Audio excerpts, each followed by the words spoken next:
Students नमस्कार। आज start करते हैं हम फिर 2016 के जो क्वेश्चन रह गए थे। पिछले वीडियो में हमने 1 से लेकर और 20 तक के क्वेश्चन सॉल्व करे थे।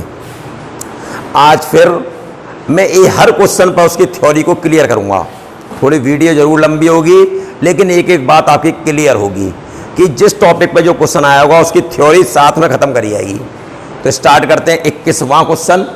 21वां क्वेश्चन कहता है एक टीवी का विक्रय मूल्य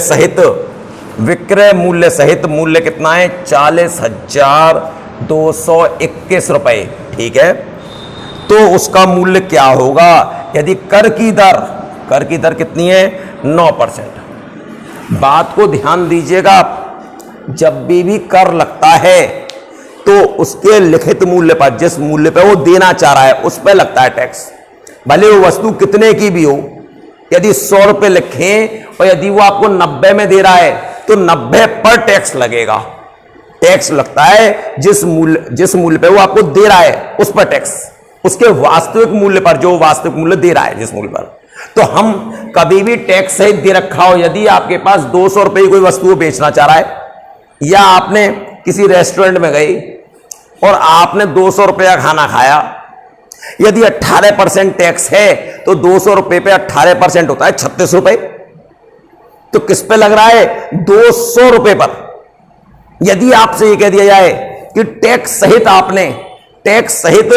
आपने 236 रुपए पेड करें, इस पे टैक्स सहित है, और आपने 18% टैक्स दिया हुआ है, तो आपने वास्तव में कितने रुपए का खाया है? कितने रुपए आपने खाए? कितने रुपए का आपने खाना खाया? तो जब भी हमें वास्तविक निकालना हो, कर सहित दे रखा हो, तो वास्तव में आप x मान लें। अब इस पर 18% टैक्स है। जब 18% टैक्स है तो 18% फालतू ही तो लगेगा, ज्यादा ही तो लगेगा। तो हमें क्या करना चाहिए? नीचे तो 100 ही लिखना चाहिए, ऊपर 118 और बराबर कितने के है? 236, क्योंकि टैक्स सहित है, इसमें टैक्स शामिल हो गया। 100% उसका पूरा मूल्य होता है, 18% फालतू है, 18% फालतू, 18% इसमें टैक्स है, तो ये आ गया 118 दूनी x बराबर 200 रुपये। तो आपको ये बात ध्यान रखनी है। यदि कोई बच्चा साइकिल खरीदेंगे, गार्जियन गए साइकिल खरीदनी है, अब साइकिल पसंद कर ली, 3000 रुपए की है, 3000 रुपए की साइकिल है। अब साइकिल पर 10% टैक्स लगना है। जब आप बिल बनवाओगे 10% टैक्स, अभी आपने 3000 रुपए की लेनी है, 3000 रुपए की उसकी मूल्य है उसका, और 10% उसमें टैक्स लगना है, तो कितने की मिलेगी वो आपको? देखिएगा 3000 की तो वस्तु है और इस पे 10% आपको फालतू देना है, तो 110/100, एक जीरो से एक जीरो कट गया, एक जीरो से एक जीरो, 3300 रुपए की मिलेगी आपको। लेकिन यही बात आपसे कह दिया है कि 3300 रुपए की कर सहित है। कितनी है? 3300 रुपए की कर सहित है। तो बताओ उसका वास्तविक मूल्य कितना है? तो आप इस 3300 पर टैक्स नहीं लगाएंगे 10%। यदि इस 3300 पर लगा दिया आपने 10%, तो 330 रुपए हो जाएगा। फिर घटाओगे तो 2970 आएगा। तो इस पे नहीं लगता। जब कर सहित आपको मूल्य दे रखा है तो वास्तविक मूल्य आप x मानो, 10% आपको टैक्स देना है, तो क्या होगा? 110/100, और टैक्स सहित कितने की लाए हो आप? 3300 रुपए की। जीरो से जीरो कट गया, नहीं ये तो जीरो जगह, तो ये जीरो से एक जीरो, 11 3 33 और x बराबर 3000। बिल्कुल बात क्लियर आ गया बस। इसी प्रकार से ये क्वेश्चन दे रखा है, क्या कहता है? ये कर सहित है, तो हमने वास्तविक मूल्य x मान लिया। कितने परसेंट कर दिया था इसमें हमने? 9%, तो 109/100 बराबर 40,221। x बराबर 40,221 इंटू 100/109। काटा पीटी कर लेते हैं। ऑप्शन देखते हैं किस रूप में। ऑप्शन पॉइंटों में नहीं है, कहां है?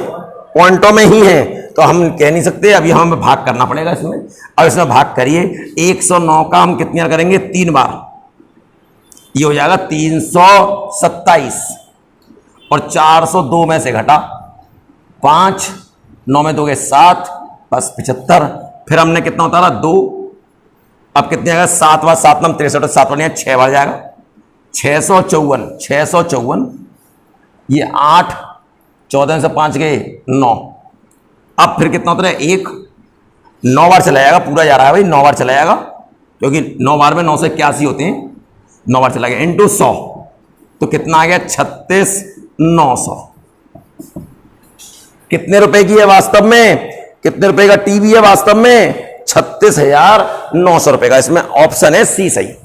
तो आप इस बात को समझने की कोशिश करिएगा। बात में क्या कहना चाह रहा हूं, कभी भी टैक्स सहित दे रखा हो तो आप वास्तविक मूल्य मानिए, और टैक्स सहित ना हो, वो बिना टैक्स के हो, तो उसमें हम क्या करेंगे, बिना टैक्स सहित है तो उस पर दाम लगाएंगे। तो यदि आप समझना चाहो, यदि आप सीधे सीधे समझना चाहो कि क्या करें, कभी भी बिना टैक्स के दे रखा हो और टैक्स उस पर लग रहा हो, जितने परसेंट टैक्स लग रहा है, यदि 100 रुपए की कोई चीज है 10% टैक्स लग रहा है, तो आपने 110/100 कर लिया, 110 की वस्तु है। उल्टा बोला कि 110 रुपए की तो है लेकिन उसमें 10% टैक्स इंक्लूड है, तब आप क्या करिए, 110, अब 100 को ऊपर लिख दीजिए, इसको पलट के लिख दीजिए 110 नीचे। काम वही कर रहा हूं, देख लो यहां पर पलट के आ रहा है, देख लो। पहले मैं आपको डायरेक्ट करना नहीं चाह रहा हूं, अब आप एक लाइन में कर सकते हो। 0 से 0 कट गया, कितना आ गया 1100, तो 0 से 0, 11 से 11 कट गया, कितने रुपए की वो वस्तु है, 100 रुपए की। तो कभी भी बिना टैक्स सहित दे रखी हो और टैक्स सहित पूछे, मैं क्या बोल रहा हिंदी नोट करने वाली बात है, बिना टैक्स के दे रखी हो और टैक्स सहित पूछे, तो आप कैसे करेंगे, जैसे बिना टैक्स सहित 200 रुपए की है और 20% टैक्स दे रहा है, तो आप 120/100 लिखोगे, 2 0 से 2 0 कट गए, 240 रुपए की पड़ेगी। अब यदि वो उल्टा बोल दे 240 रुपए की है, टैक्स सहित है, तो बिना टैक्स सहित कितनी है, तो हम लिखेंगे 100, तो ऊपर लिखेंगे, नीचे वाली बात ऊपर, और नीचे 120 लिखेंगे। तो ये बात हमें बड़े ध्यान से पढ़नी है क्वेश्चनों में। 0 से 0 कटा, 12 दूनी 24 और 200 रुपए की, देख लो बिल्कुल आंसर सही आ रहा है। जब 200 रुपए की है तो 240 का टैक्स सहित, जब 240 रुपए टैक्स सहित है तो 200 रुपए। ऐसा मत करना कभी कि 240 पे 10% लगा दिए 24 रुपया हो जाएगा, और फिर 24 रुपया घटाओगे तो गलत हो जाएगा, फिर 196 आ जाएगा, रुपए की गलती शुरू हो जाएगी। तो कभी भी टैक्स सहित हो और बिना टैक्स सहित हो तो आप ये नियम का इस्तेमाल करें। 22वां क्वेश्चन देखिएगा। 22वां x अनुपात y बराबर 4:3 दे रहा है। 5x + 8y बटे 6x - 7y। आपको मालूम है अनुपात का चिन्ह हटाते तो कांस्टेंट लगाए थे, कांस्टेंट लगा लोगे फिर यहां लाओगे तब भी कांस्टेंट निकल के कटेगा। तो हम एक काम करें, x का मान सीधे 4 लगा दे, y का मान 3 लगा दे, आंसर हमें डायरेक्ट चाहिए भाई। तो देखना कितना आएगा, 5 चौक 20 और 8 तियां 24, 6 चौक 24 और 7 तियां 21, 44/3, यही आ रहा ना, 44/3। तो कितना अनुपात आ गया, 44:3। आप ऐसे भी कर सकते थे कि x बराबर 4 के, y बराबर 3 के, अनुपात का चिन्ह हटता है तो कांस्टेंट ही लगता है। अब ये कितना आ गया, 5x + 8y बटे 6x - 7y, 5 × 4 के + 8 × 3 के बटे 6 × 4 के -7 × 3 के, 20 के + 24 के बटे 24 के -21 के, और ये 44 के बटे 3 के, 44/3 आया वही, लेकिन हम के के चक्कर में क्यों पढ़े हैं, इसलिए हमें डायरेक्ट आंसर प्राप्त हो सकता है। ठीक है, अगला क्वेश्चन देखेंगे, बड़ा शानदार सा क्वेश्चन लग रहा है। 23वां क्वेश्चन देखिए। 23वां क्वेश्चन कहता है, एक व्यक्ति 5,000 रुपए ऋण, 5,000 रुपए ऋण 12%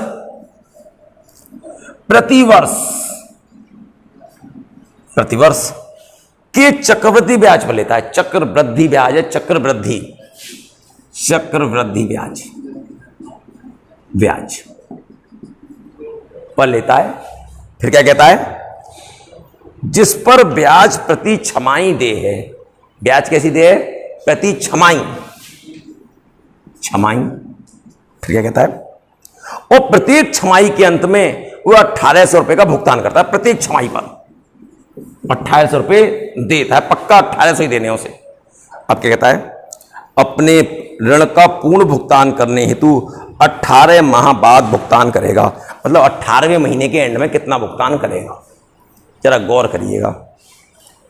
चक्रवृद्धि है 6 महीने पर, हर 6 महीने पर दे रहा है। पहले आप साधारण और चक्रवृद्धि में अंतर समझिए क्या होता है। 100 रुपए हैं, 100 रुपए किसी ने या 200 रुपए लिए, 10% साधारण ब्याज है। साधारण ब्याज का मतलब क्या होता है? जो पहले साल लगेगी वही दूसरे साल में जाएगी, जो पहले साल लगेगी वही दूसरे साल लगेगी। तो पहले साल 10% में कितनी ब्याज होती है? 20 रुपए। दूसरे साल में कितनी लगेगी? 20 रुपए।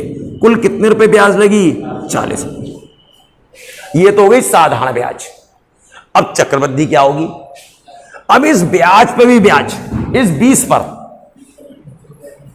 इस 20 पे लगेगी अगले साल के लिए। तो इस पे 20 पे कितनी लगेगी? 10% कितनी होती है? 20 की 10%, 2 रुपए। 2 रुपए। तो चक्रवृद्धि कितनी हुई? चक्रवृद्धि हो गई 42 रुपए। और साधारण कितनी हो गई? साधारण हो गई 40 रुपए।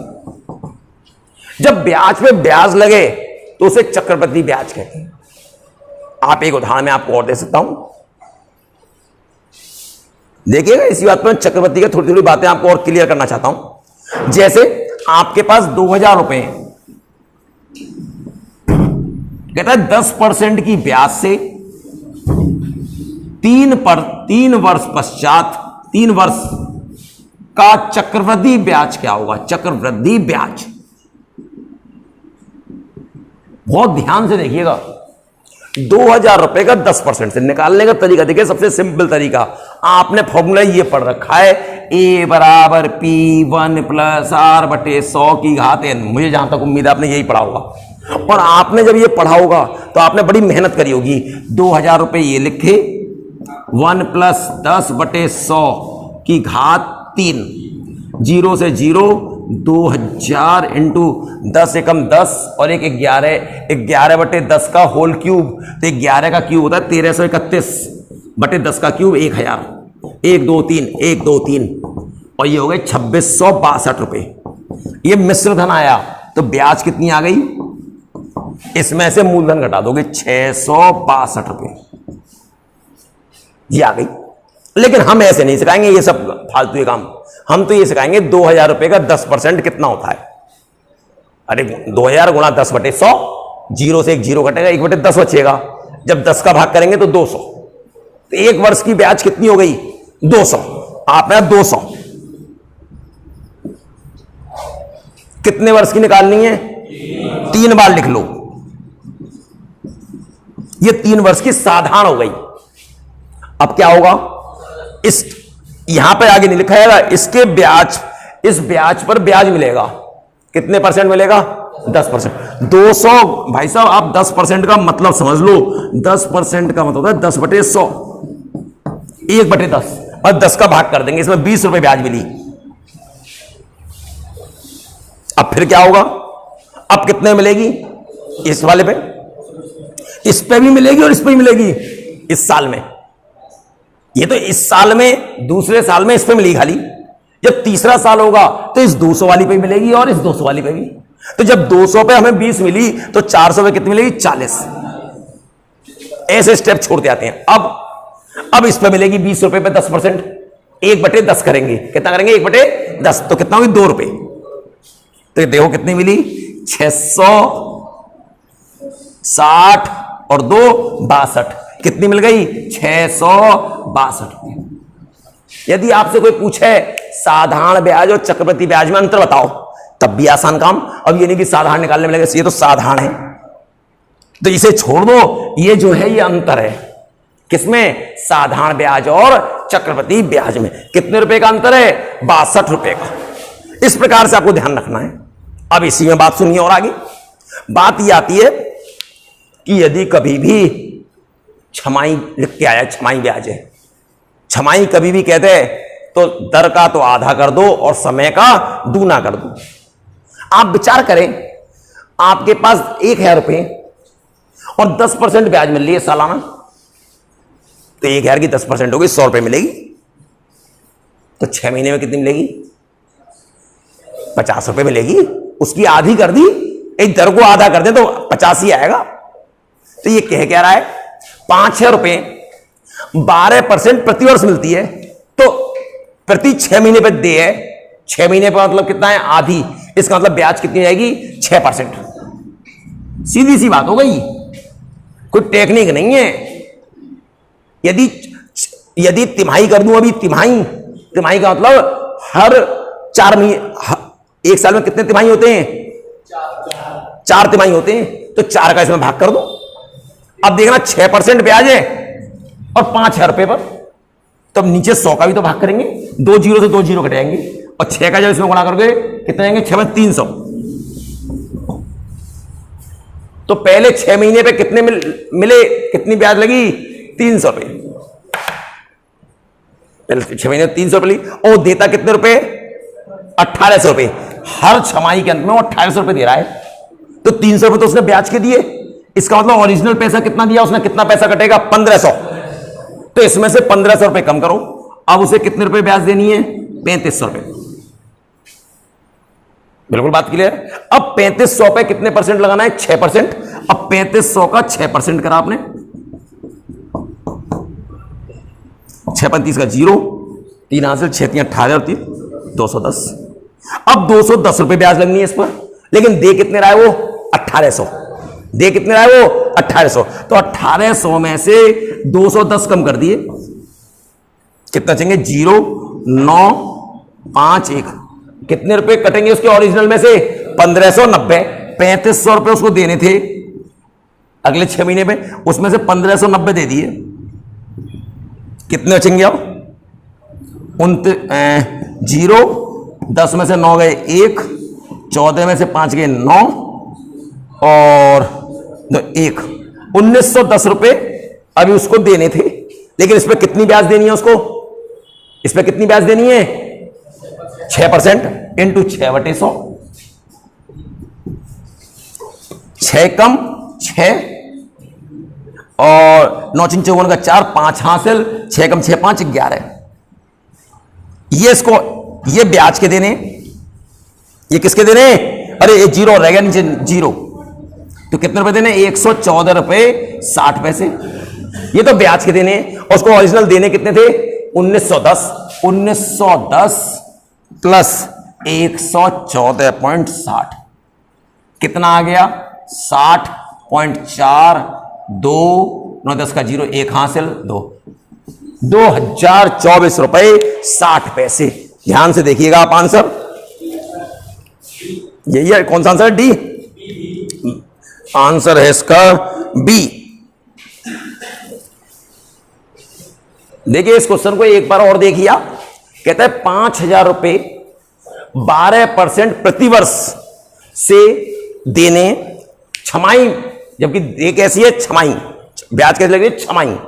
और 1,800 रुपए वो हर 6 महीने पे देता है, तो 18 महीने में उसे वापस करने हैं। तो कितनी किस्त बनेंगी उसकी? 3। एक 6 महीने बाद, अगली 1 साल बाद, उससे अगली 1.5 साल बाद। अब देखिएगा 5,000 रुपए उसको देने थे। 5,000 रुपए पहले 6 महीने पे जो ब्याज लगेगी पूरे 5,000 रुपए लगेगी। अब ये प्रतिवर्ष दे रखी थी, मैंने उसे छमाही कर ली। छमाही में क्या करते हैं? आधी कर दी, 6%। तो इसका 6% कितना हुआ? 6/100। 2 जीरो से 2 जीरो कट गई, 6 पंजे 300 रुपए। मतलब पहले 6 महीने में उसे 300 रुपए ब्याज देनी है, और वो पहले 6 महीने में कितने रुपए वापस करता है? 1,800। तो जब वो 1,800 रुपए दे रहा है, 1,800 वो दे रहा है, 1,800 दे रहा है वो पहली छमाही पर, पहली छमाही पर। इसका मतलब 300 प्लस 1,500 ऐसी तो कटेंगे। 300 रुपए तो ब्याज में चले गई। ओरिजिनल कितने जमा हुए उसके? 1,500। ओरिजिनल 1,500 रुपए जमा हुए, तो शेष रुपए कितने बचे? शेष धन कितना बचा? 5,000 माइनस 1,500, इसका मतलब 3,500 रुपए बचे। अब जो ब्याज जो उसकी लगनी है किस पे लगनी है? 3500 पे। अगले 6 महीने में दूसरी छमाही पे क्या होगा? दूसरी छमाही पर 3500 पर 6% लगेगा। 2 जीरो ये कट गए, 6 5 30 का जो 3 210 रुपए। अब जो ब्याज जो जा रही है वो कितनी आ रही है? 210। लेकिन उसने दिए कितने? उसने दिए कितने? 1800। 1800 कैसे देगा? 210 तो ये ब्याज में कटे जाएंगे, प्लस 1590 जोड़ लो आप, 1590।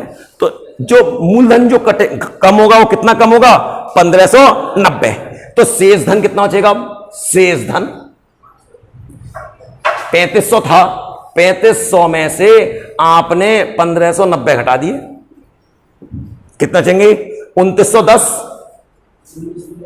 2910 ही तो बचेंगे। 0 0 10 में से 9 गए 1 और 14 में से बिल्कुल 900, नहीं 2900 कहां से जाएंगे? 2 में से क्या? 910 गलत हटा दिया। 1910 1910 रुपए। अब जो ब्याज लगेगी इस 1910 पे लगेगी। अब 18वें महीने पे हिसाब क्लियर करना है, तो अब ब्याज किस पे लगेगी? 1910 पे। 1910 की 6%, 6 कम 6, 9 6 54 4, 5 हासिल, 6 5 11 बटे 10, 114.60 ये तो ब्याज लगी। और तीसरी किस्त बची कितने की थी? 1910 की। तो कितनी देना पड़ेगा? कुल धन कितना देना पड़ेगा? कुल धन 1910 प्लस 114 रुपए 60 पैसे, 60 पैसे, और ये 24, और ये कितना हो गया? जी 404 और 1 1 2 और 9 1 10 का 0 और 2, 2024 रुपए 60 पैसे। ठीक है, ओके। 24वां क्वेश्चन, एक व्यक्ति आवर्ती जमा खाते में 250 रुपए प्रत्येक माह 2 वर्षों तक जमा करता है, 2 वर्ष तक 250 रुपए जमा कर रहा है, और साधारण ब्याज पर है, 6% साधारण ब्याज पर, तो उसका जमाधन 2 वर्ष में कितना हो जाएगा? आप सोचिए 250 रुपए तो जमा कर रहा है और 2 वर्ष जमा कर रहा है, 2 वर्ष में 24 महीने होते हैं, तो उसने कितना रुपया जमा करा? 0 24 25 चौक 100 का 0, 10 हासिल, 25 2 50, 6000 रुपये ये रुपये उसने जमा करे। अब इस पर उसे ब्याज मिल रहा है, कितने परसेंट ब्याज है? 6%। कितने परसेंट ब्याज है? 6%। तो ब्याज सहित कितना होगा? 6000।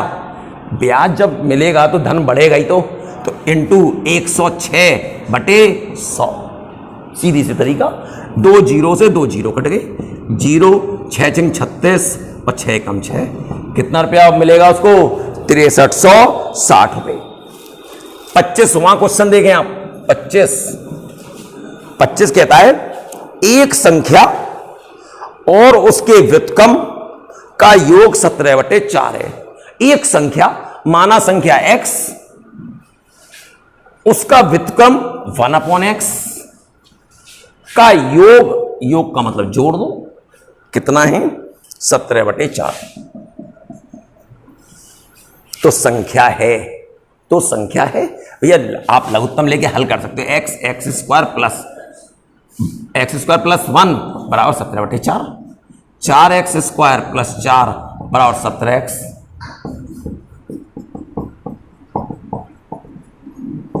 इसमें इसका फैक्टर करो, 16 कम 16,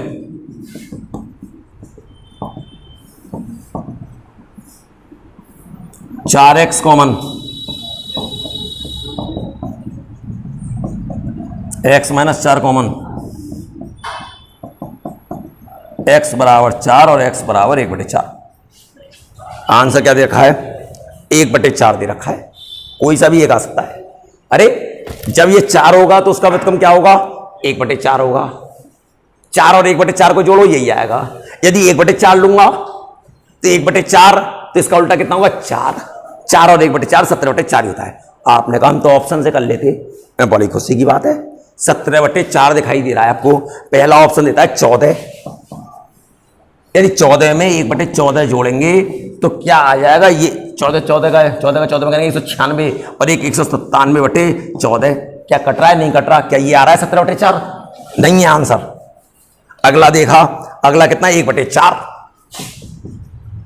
x का मान 1/4, इसका उल्टा 4, जोड़ के देखना 4 चौक 16 और 1 17/4। वेरी गुड, आ गया टिक।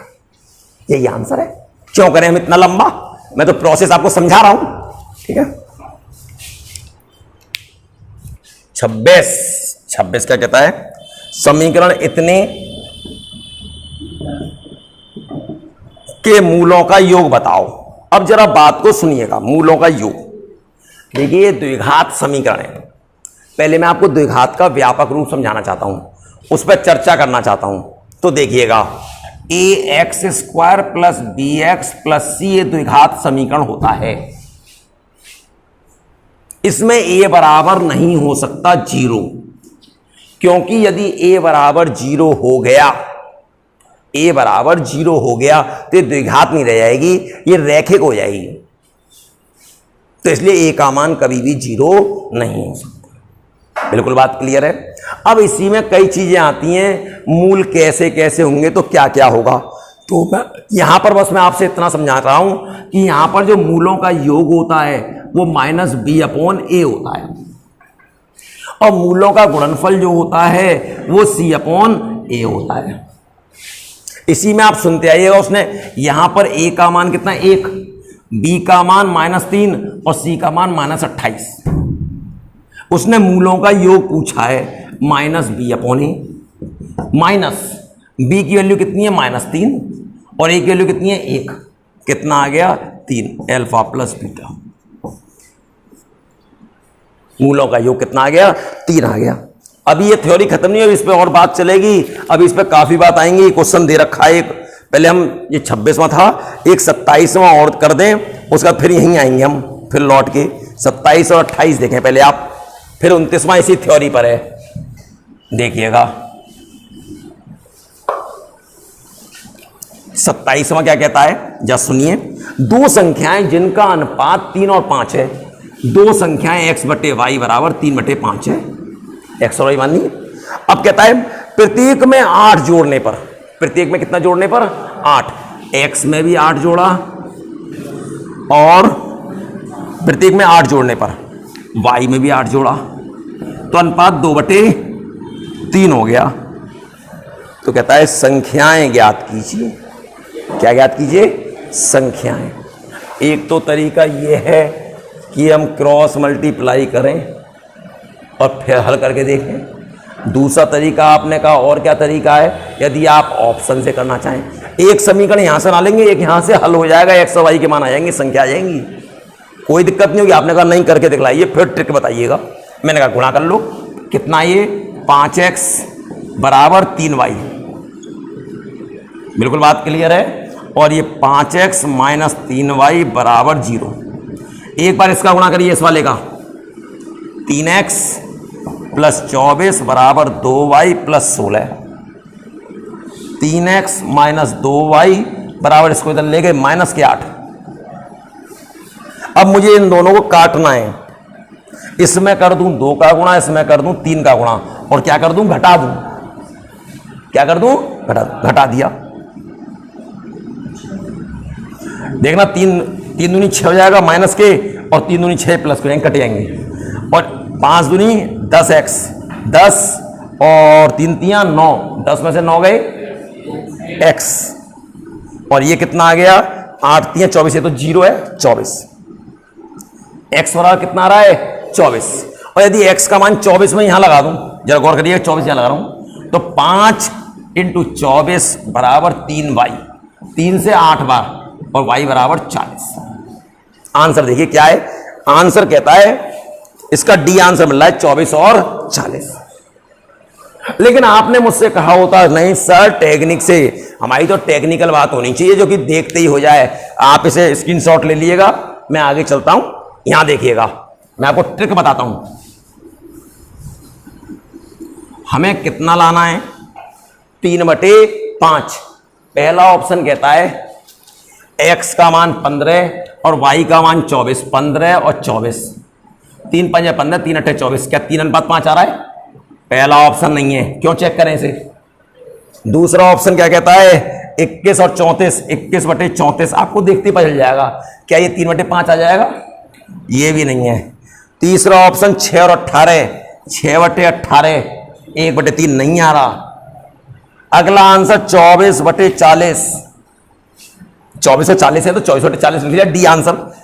ये कितना हो गया? 8×3 = 24, 8×5 = 40 आ रहा है। अब यहां ला के देखो, 24 में 8 जुड़ेंगे 32 और 40 में 8 जुड़ेंगे 48। 16 दूनी 32 और 16 3 48 आ रहा है 2/3 की। इसका आंसर कौन सा सही है? चौथा। x का मान 24 और y का मान 40। जब तीन ऑप्शन संतुष्ट नहीं कर रहे 1 2 3 तो 100% कौन सा होगा? चौथा होगा।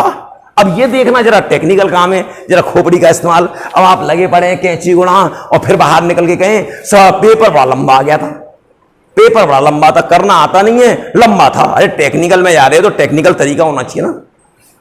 कि आप एक क्वेश्चन को देखा, बड़े खुश हुए कि खूब गुणा भाग है, अरे मुझे आता है बड़ा लंबा, आधे घंटे तक लगे पड़े गुणा भाग करने में ही। कभी कभी पेपर में एक क्वेश्चन ऐसा डाल दिया जाता है कि बच्चा परेशान हो जाए, कभी कभी कर दिया था ये चीज। तो आपको बड़ा ध्यान से पेपर को कैच करना है। मैं आपको अभी जब मैं और पेपर कराऊंगा तो मैं उसमें टेक्निक बताऊंगा कि किस प्रकार से पेपर को कैच करना है। अगला क्वेश्चन देखें, 28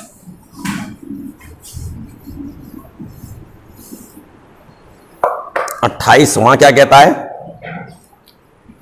28 वहां कहता है 4, 8, 16 और 26 समानुपाती होंगे, प्रत्येक संख्या में क्या जोड़ दिया जाए? बस समानुपाती का तो सुन रहे हैं। 4/8 को बराबर करना है 16/26। अभी तो बराबर है नहीं, 1/2 है, ये तो 1/2 है नहीं। अब इसमें कितना कितना जोड़े सब में कि समानुपात में आ जाए। तो जो जोड़े वो उसने ऑप्शन में दे रखा होगा, नहीं तो आप कैसे करोगे? x जोड़ा, सर जी x जोड़ो और बराबर कर दो। अब कैंची गुणा करो, मेहनत करो। अरे सर जी बावले थोड़ी हैं। इसका पहला ऑप्शन देखो क्या है? 4 में 4 जोड़ो और 8 में 4 जोड़ो, 16 में 4 जोड़ो और 26 में 4 जोड़ो। ये कितना आ गया? 8/12। ये कितना आ गया? 20/30। 4 दूनी 8, 4 3 12, 10 दूनी 20, 10 3 30, 2/3, 2/3 अनुपात आ गया। तो इसका मतलब क्या जोड़ना पड़ेगा हमें? 4। इसका मतलब पहला आंसर सही है। कभी भी उस प्रकार करता है तो ऐसे ही आंसर देता है। अभी चौथा नहीं देगा आंसर इसको। क्यों नहीं देगा? कि ये टेक्निक जिसको जब पता होगी वो पहला ऑप्शन दे दे चाहे लास्ट वाला दे दे, उसे तो टेक्निक पता है, उस पर क्या फर्क पड़ना है। तो उसका टाइम बचाने के लिए वो पहला दूसरे में से डाल देगा। लेकिन जिसको सॉल्व करना है उसका ऑप्शन वो पहला हो चाहे चौथा हो, वो तो पूरा सॉल्व करने में लगा पड़ा है। तो हमें इस टेक्निक का इस्तेमाल करना है, इतना लंबा गुणा नहीं करना। बिल्कुल बात क्लियर समझ आ रही है? अगला क्वेश्चन देखें। अगला क्वेश्चन क्या कहता है? बहुत शानदार क्वेश्चन, जिस द्विघात समीकरण पे मैं आपको थ्योरी समझा रहा था उसी पे लौट के आइए। और ये क्वेश्चन आपके में इसके ऑप्शन ही अच्छे नहीं दे रखे, सही दे ही नहीं रखे, गलत है। ये कटा था उस टाइम पे, ये क्वेश्चन ये काटा गया था, ये बोर्ड के द्वारा ही हटाया गया था। लेकिन मैं इसको सही करके आपको पूरा इसका जवाब दूंगा। 21वां ऑप्शन, 29वां क्वेश्चन कहता है समीकरण ax² + bx + c = 0। a b c a, b, c belongs to r और a बराबर नहीं है 0 के मूल परिणाम में बराबर तथा चिन्ह में विपरीत हो। परिणाम में बराबर और चिन्ह में कैसे हो? मूल ऐसे हो कि परिमाण में तो बराबर है परंतु चिन्ह में कैसे? विपरीत। देखिएगा, यदि एक मूल अल्फा है तो दूसरा क्या होगा? -अल्फा। चिन्ह मैग्नीट्यूड बराबर है, उसके परिमाण बराबर है, परंतु चिन्ह कैसे? इसका प्लस का है तो इसका माइनस का, यदि इसका माइनस का होगा तो इसका प्लस का। अब कहता है इसमें से क्या कंडीशन होगी? 4 ऑप्शन दे रहा है कि b² - 4ac 0 से बड़ा होगा, बराबर होगा, b बराबर 0 होगा या a बराबर 0 होगा। 4 ऑप्शन यही है, आप पढ़ लीजिए अच्छी तरह। अब जरा करने की तरीका सुनिएगा। मूलों का योगफल आपने जानते हो, का योगफल वेरी वेरी इंपॉर्टेंट। क्या है, मूलों का योगफल। आप जानते हैं क्या होता है, माइनस बी अपॉन ए। अब मूल क्या है, पहला मूल अल्फा और दूसरा मूल माइनस अल्फा। माइनस बी की वैल्यू बी है और ए की वैल्यू कितनी है, ए। अल्फा में माइनस अल्फा जुड़ेगा तो ये 0 हो जाएगा और ये माइनस बी अपॉन ए। क्रॉस मल्टीप्लाई करेंगे, बी बराबर कितना आ गया, 0। इसका मतलब बी का मान कितना होना चाहिए, 0 होना चाहिए। पहली बात तो ये आई। अभी तो खाली योगफल से कराए, अब गुणनफल। अल्फा मूलों का गुणनफल, मूलों का गुणनफल बराबर सी अपॉन ए, आप लोग जानते हो। और अल्फा इंटू माइनस अल्फा बराबर सी अपॉन ए। और ये कितना आ गया, माइनस का अल्फा स्क्वायर बराबर सी अपॉन ए। अब जरा बात को ध्यान दीजिए, सी अपॉन ए का मान कैसा आ रहा है, माइनस का। अल्फा का मान कुछ भी आए लेकिन उसका वर्ग तो प्लस का होगा, लेकिन उसके आगे चिन्ह कैसा है, माइनस का। इसका मतलब सी अपॉन ए भाग देने पे माइनस आ रहा है, भाग देने पे कैसा आ रहा है, माइनस। क्या मैं 2 में 4 का भाग करूं तो क्या माइनस का आ जाएगा, 4 में 2 का भाग करूं तो क्या माइनस में आएगा, प्लस का 2 आएगा। 2 में 4 का करूंगा तो 1/2 आएगा। लेकिन -4 में 2 का करूं तो माइनस का 2, और यदि 2 में -4 का करूं तो -1/2। इसका मतलब क्या है, माइनस चिन्ह तभी आएगा जबकि सी और ए कैसे हों, विपरीत चिन्ह के। माइनस चिन्ह तभी आएगा जबकि सी और ए कैसे हों, विपरीत। सी और ए विपरीत चिन्ह के, विपरीत चिन्ह के होने चाहिए। सी और ए विपरीत चिन्ह के होने चाहिए। इसका मतलब क्या है, यदि सी का मान 0 से बड़ा होगा, सी 0 से बड़ा होगा तो ए 0 से छोटा होगा। यदि सी 0 से छोटा होगा तो ए 0 से बड़ा होगा। बिल्कुल बात क्लियर। तो इसके ऑप्शन क्या लिखने चाहिए थे उसे, बी बराबर 0 तो होना चाहिए 100%, बी बराबर 0 तो होना चाहिए, कॉमा यदि सी ग्रेटर देन 0 है तो ए लेस देन 0 होना चाहिए, और बी बराबर 0 है, सी लेस देन 0 है तो ए ग्रेटर देन। आंसर इन दोनों में से कोई एक होना चाहिए। और उसने क्या दे रखा है इसका, B answer, B square minus 4ac बराबर 0। अरे भैया जब बी स्क्वायर माइनस 4ac बराबर जब 0 होता है तो मूल समान होते हैं।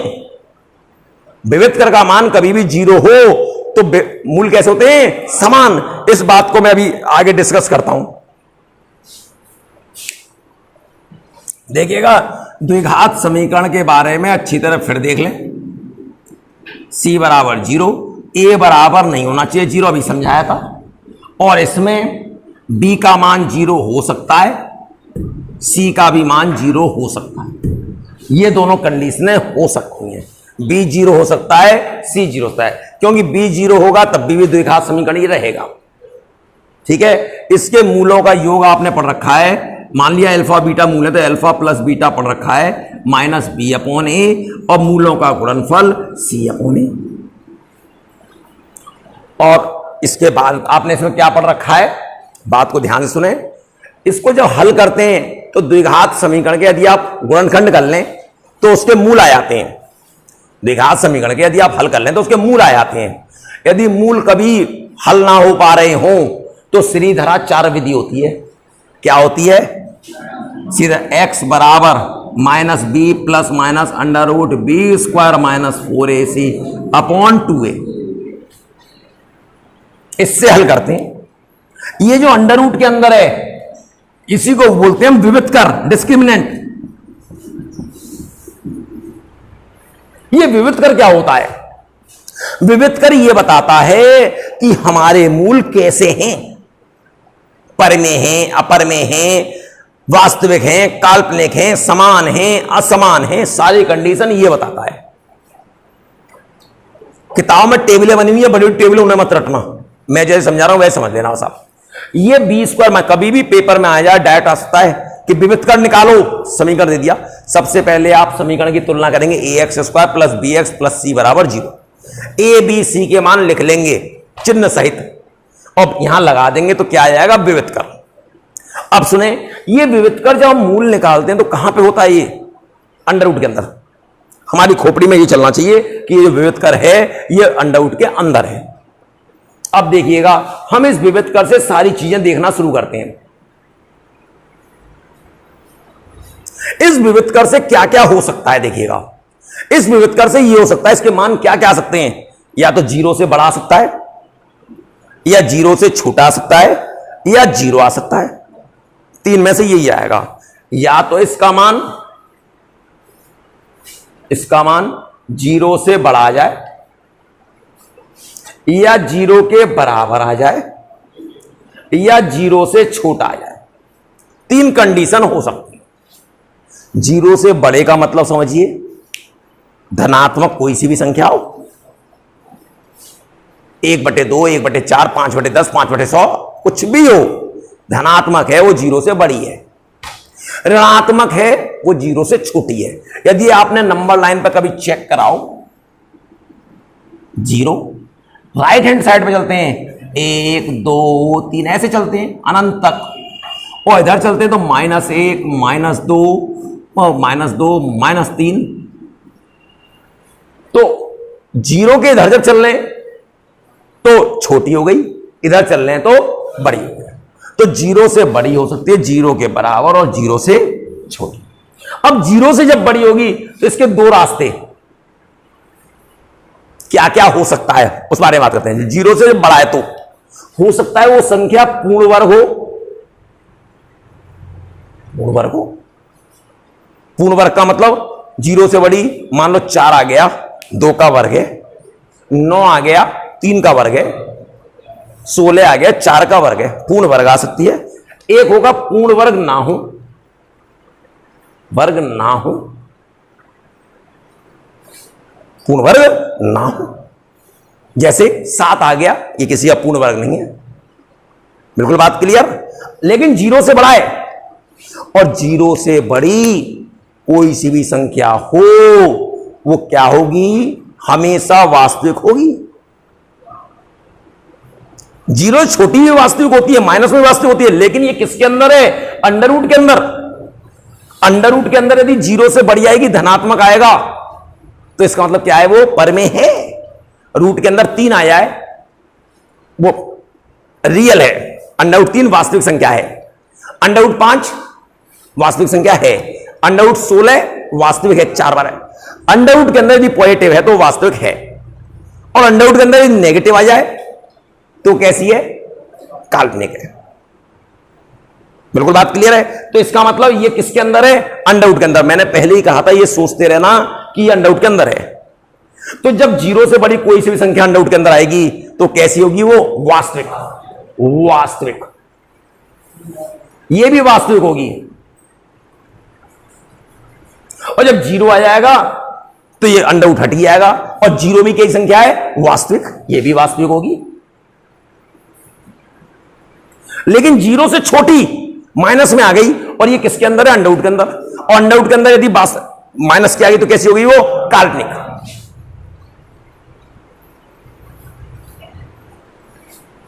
अब देखना, ये अंडर रूट के अंदर आ रही है, वास्तविक हो चुकी है, लेकिन पूर्ण वर्ग है।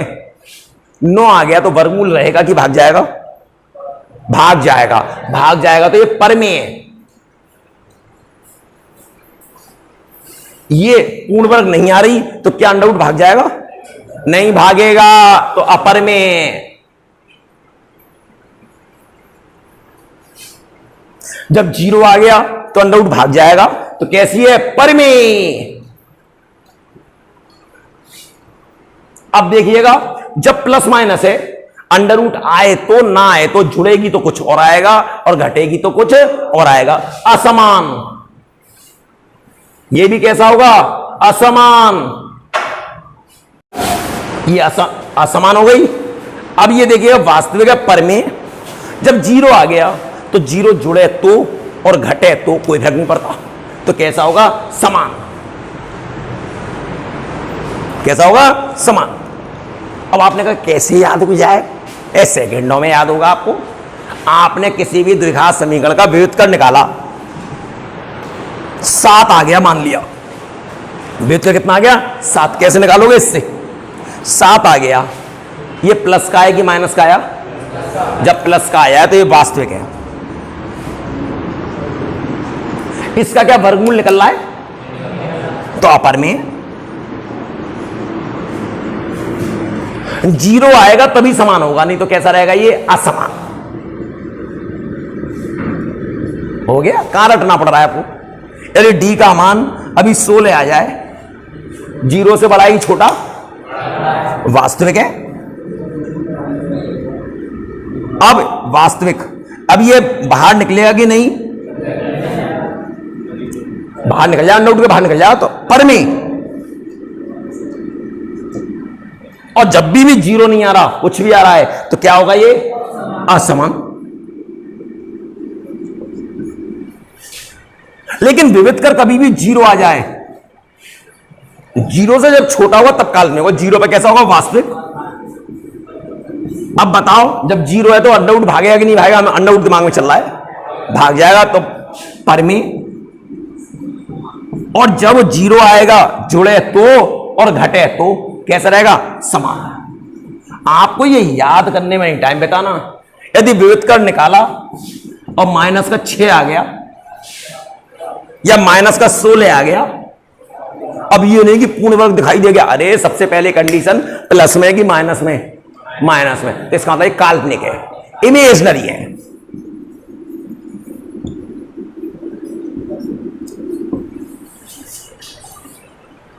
ये बात क्लियर होनी चाहिए बिल्कुल कि टेबल के हिसाब से किस प्रकार से है।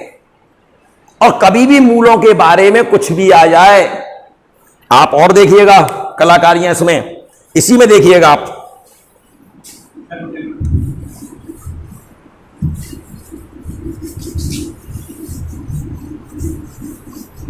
इसी में आप कलाकारी देखते आइए आप जरा।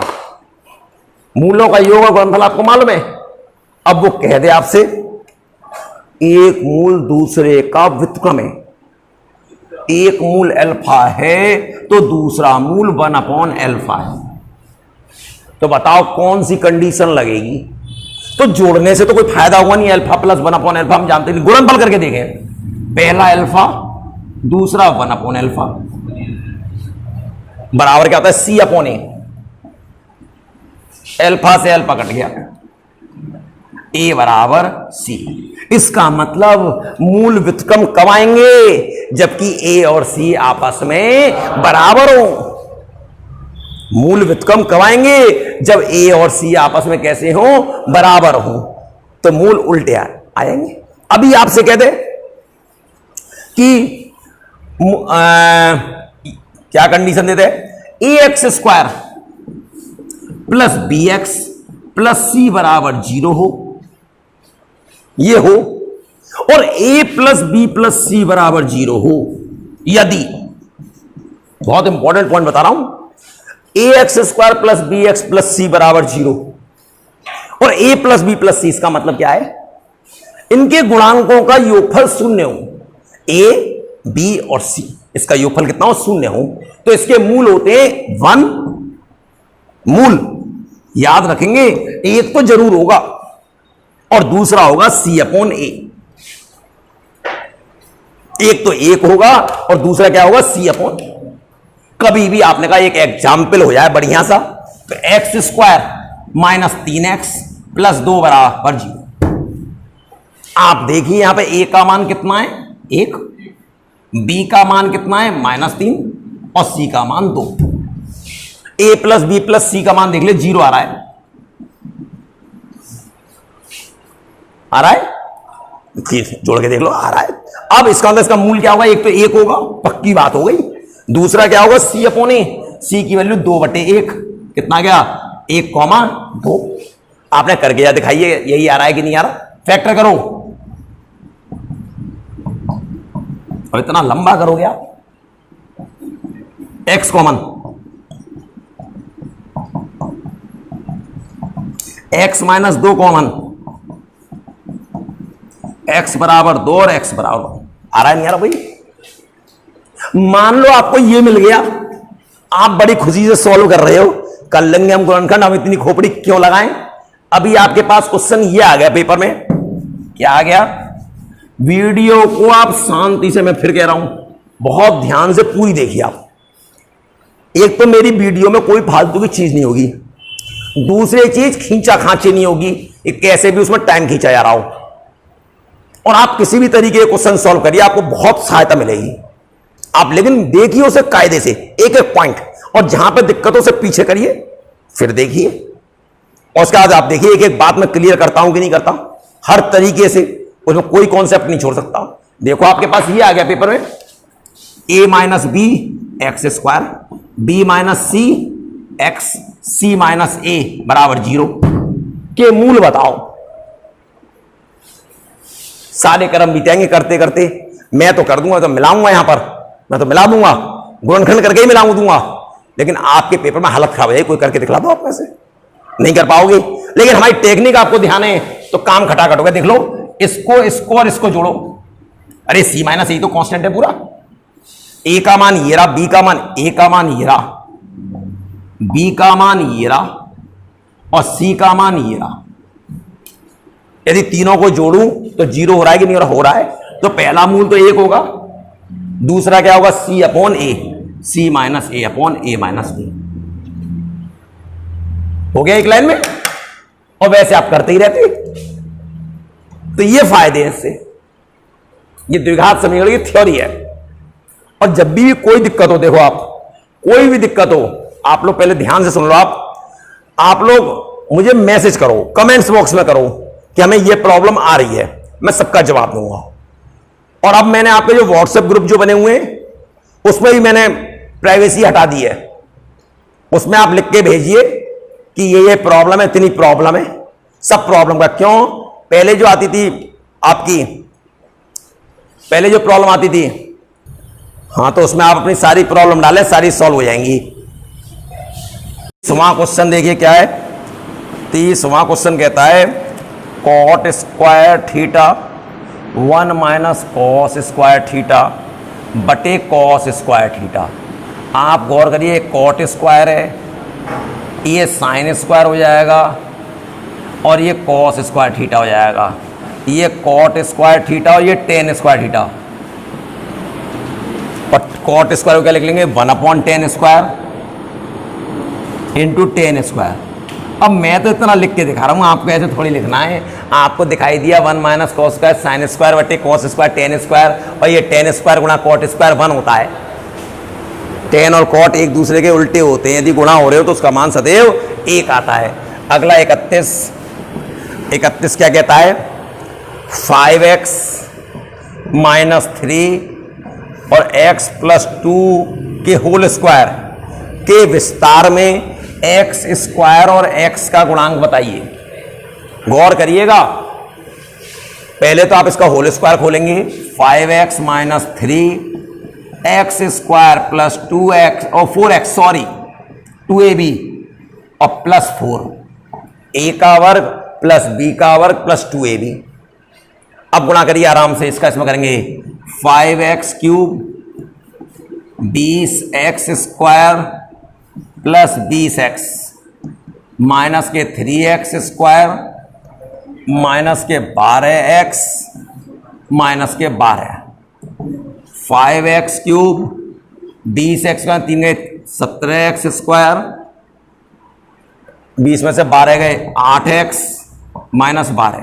हमसे किस किस के गुणांक पूछे, एक्स स्क्वायर और एक्स स्क्वायर का गुणांक होता है कोफिशिएंट जो आगे लिखा हुआ हो 17। यदि यह माइनस 17 एक्स स्क्वायर होता तो माइनस 17 लिखते, और एक्स का गुणांक 8। आंसर देख लिए, ऑप्शन क्या क्या है, ऑप्शन 17 और 8 पहला ही है। अगला आता है हमारा 32वां क्वेश्चन, क्या कहता है, 32 x minus 2/x x square plus 2x plus 4/x square का हल ज्ञात कीजिए। अब आप में से हल करने के लिए करेंगे क्या बच्चे, या को गुणा कर लो, और जल्दी से आ जाएगा आंसर। गुणा करेंगे तो आप खोपड़ा लगाइए, इसे यदि ए बोलूं और इसे बी बोलूं, ए का मान कितना है x और b का मान 2/x, तो ये देखिए a का स्क्वायर है कि नहीं है, x स्क्वायर है, ये b का स्क्वायर है कि नहीं है, और ये प्लस का a भी है कि नहीं है। a और b का गुणा करेंगे x प्लस का है 2x है, एक मिनट, खाली 2 है भाई, यही तो गड़बड़ हो गई, खाली 2 है। मैंने जब देखा था तो तभी दिमाग में सेट हो गया, इसका तो a cube minus B cube का फॉर्मूला बन गया, तो लिखते समय मैं x लिख गया हूं। अब देखो क्या बन गया, ये a cube minus B cube, x का क्यूब माइनस 2/x का cube, x cube minus 8/x cube. Answer कौन सा आंसर आ गया, इसका आंसर है बी, इसका आंसर बी है। गुणा करोगे तब भी यही आएगा, लेकिन कितना लंबा करोगे सोचो आप। अगला 32 का 33वां क्वेश्चन क्या कहता है, 33, रोहित के पास दीप से 9500 रुपए अधिक है। यदि दीप रोहित को 2000 रुपए देता है तो रोहित के पास दीप के बचे धन का 4 गुना हो जाता है। रोहित के और दीप के पास प्रारंभ में कितने रुपए हैं। ठीक है भैया, उसने कहा है रोहित के पास दीप से 9500 रुपए अधिक हैं, 9500। अब देखिएगा, आप पहला ऑप्शन देखें उसमें भी 9500 रुपए अधिक है, दूसरे में देखें तो नहीं, दूसरे में तो खाली 10,500 हैं, तीसरे में, अब ऐसे मत देखिए आप, रोहित ये रहा और दीप ये रहा। यदि आप एक मिनट चेक करना चाहें तो रोहित के पास दीप से 9500 रुपया अधिक है। यदि इसके पास x है तो इसके पास x प्लस 9500 है, ये कह रहा है।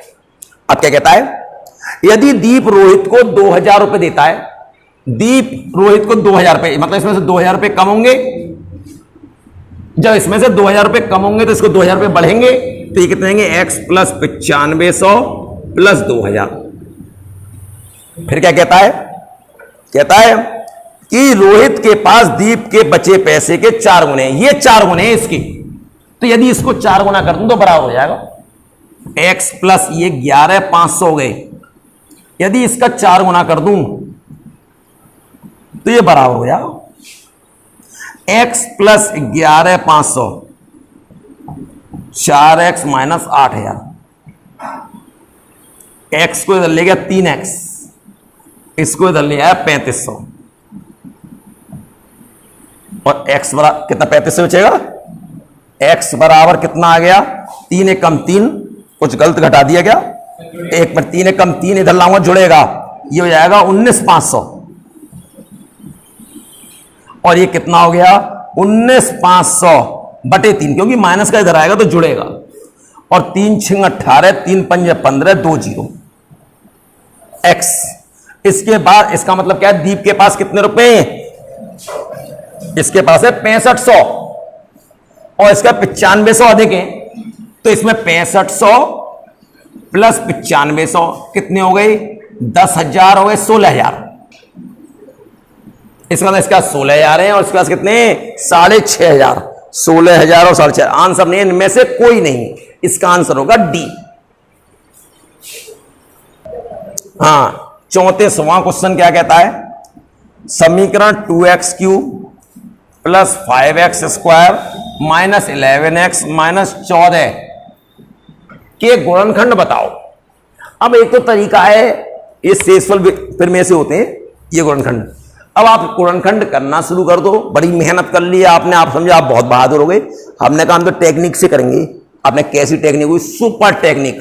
और सुपर टेक्निक क्या होगी, पहले आप ऑप्शन उतारे आराम से, 2 है, आपको पेपर में नहीं उतारने, पेपर में तो खाली देखना है, यहां तो मैं समझाने के लिए उतार रहा हूं।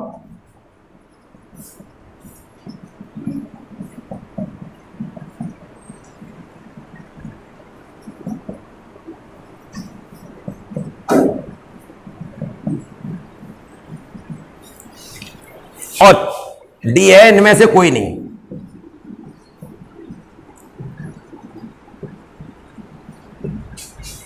अब सबसे पहले मैंने देखा क्या, मैंने ये देखा कि इन दो में क्या कॉमन है। इन तीनों में x माइनस 2 है, तो मैं x माइनस 2 को चेक नहीं करूंगा, क्योंकि x माइनस 2 यदि संतुष्ट करता है तो ये भी हो सकता है, ये भी हो सकता है, ये हो सकता है। मैंने क्या कौन सी बहुत बड़ी तोप मान ली। मैं तो पहले x माइनस 1 ला के देखूंगा। x माइनस 1 तो x बराबर कितना ला के देखूं, x बराबर 1। या देखना संतुष्ट कर रहा है। 1 का क्यूब 1, 2 1 कम 2, 1 का स्क्वायर 1, 5 एकम 5, माइनस का 11 और माइनस का 14। क्या संतुष्ट करा? नहीं कर रहा भैया। ये माइनस कितने वाले प्लस कितने थे, 0 आना चाहिए, नहीं कर रहा। इसका मतलब ये आंसर नहीं है। बिल्कुल बात क्लियर है। अब देखना x प्लस 1 को देखो। अब x का माइनस 1 लाओगे, माइनस 1 का क्यूब माइनस 1, अरे माइनस किया विषम माइनस और माइनस किया सम प्लस, तो माइनस का 2, माइनस का स्क्वायर प्लस, प्लस के 5, प्लस का 11 और माइनस का 14, माइनस का 16 और प्लस का 16 कर रहा है भैया x प्लस 1। अब तो चेक करने पड़ेंगे। अब x बराबर कितना है यहां पर यदि चेक करें, x बराबर माइनस के 7/2 लगाइएगा। 2 इंटू माइनस 7 का क्यूब 7 7 49, 49 7 कितना होता है 343/8 प्लस माइनस 7 का 49/5 इंटू 49/4 माइनस का 11 7 77/2 माइनस 14। बिल्कुल सही है। अब जरा ध्यान दिया, 2 से कितने कट गए, ये 4 बार। 4 लघुत्तम ले लो, 4 से 4 कटा माइनस 3 2 43, 4 से 4 कटा और ये कितना हो गया 245, 2 से 2 बार और 77 चौक कितने होते हैं 154 और 14 चौक 56। माइनस वाले जोड़ेंगे, ये एक जगह जोड़ेंगे। 6 और 3 9, 5 और 4 9 और 3, और ये 5 और 4 9, 5 और 4 9 और 2 1। क्या बात है, संतुष्ट कर रहा है। ये भी संतुष्ट कर रहा है और ये भी कर रहा है। x बराबर 2 पे भी यदि आप चेक करना चाहे तो कर लें, तो पता चल गया कि ये लग रहा है। 2 लगाया, 2 का क्यूब 8, 8 दूनी 16, 2 दूनी 4 पंजा 20, माइनस 22 माइनस 14, ये देख लो 36, ये माइनस 36 संतुष्ट कर रहा है। Answer tick. जब भी ऐसे क्वेश्चन आ जाए लंबे हो रहे हो इसी प्रकार से, अभी तो ज्यादा वैसा दे दिया, अभी आपस में जो कॉमन हो, यदि आप मान लो x माइनस 2 लगा दूं, इन दोनों में कुछ कॉमन मिल नहीं रहा, दो में कॉमन होते, एक को लगाता तो एक अपने आप हटे आता, यदि वो संतुष्ट कर रहा है तो हटे आता। बिल्कुल बात क्लियर है। जब भी संतुष्ट नहीं करेगा तो हटे आएगा, संतुष्ट करेगा तो वो होगा। और नहीं तो आप क्या करते, लगाते फिर भाग करते फिर आता फिर उसके फैक्टर करते। ठीक है ना। ओके, अगला देखें आप। 34 के बाद आता है 35। 35 वहां क्या कहता है, 35वां कहता है कि अंडर रूट x बटे 1 माइनस एक्स, 1 माइनस एक्स बटे एक्स बराबर 2 सही 1/6। तो x का मान बताओ। किसका मान बताओ, x। आप जरा कह रहा एक नहीं है, बस देखिए जरा गौर करिएगा। आप इन दोनों एक दूसरे के उल्टे हैं कि नहीं है, ये इसका बिल्कुल उल्टा है। यदि इसको मैं p मान लूं तो ये 1/p होगा कि नहीं होगा, और ये कितना होगा 6 दूनी 12 13/6 p square plus 1 6p square plus 6 13p।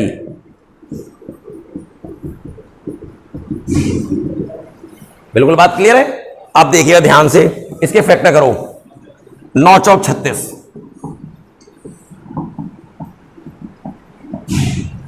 क्या कॉमन है 2p 3p,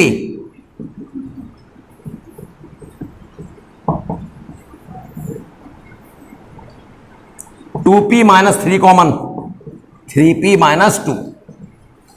एक बार ये 0 के बराबर, एक बार ये p बराबर कितना आ गया 3/2, और p की वैल्यू कितनी है अंडर रूट x बटे 1 माइनस एक्स।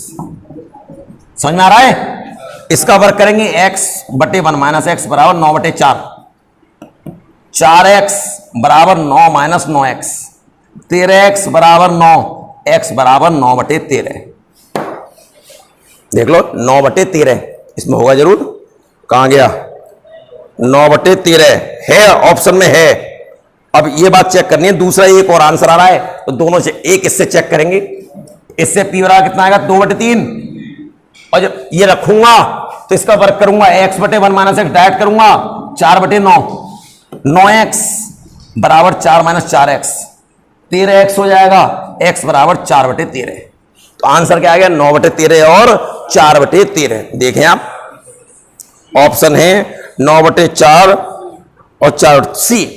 इसका आंसर सी सही है। अगला क्वेश्चन देखें। अगला क्वेश्चन देखिए क्या होगा। अगला क्वेश्चन है 36वां।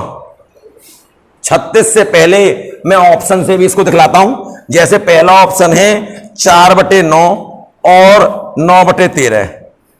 पहले हम 4/9 इसमें लगा के देखें संतुष्ट कर रहा है कि नहीं कर रहा। आपने 4/9 लगाया, जरा गौर, इधर क्या वर्गमूल है? नहीं है। इधर लगाया 4/9 ऊपर लग गया, एक में से 4/9 घटा दिया।